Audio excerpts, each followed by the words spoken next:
আসসালামু আলাইকুম।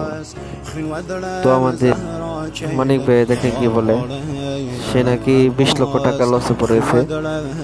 তো মুরগির ফার্ম দিয়ে মানিক ভাইয়ের কাছ থেকে শুনেন কথাগুলো। 20 লক্ষ টাকা ইনভেস্ট কইরা 5 লক্ষ টাকা ধরা। আমি টাইগার মুরগি উড়াইছিলাম,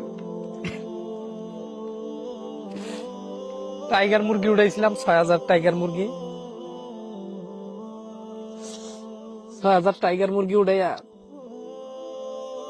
আজকে 5 লক্ষ টাকার মতন ধরা খাইছি।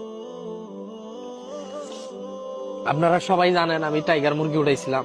আমি 2 দিন আগেও একটা ভিডিও আপলোড করছি। আর সেই টাইগার মুরগি আজকে বিক্রি করলাম।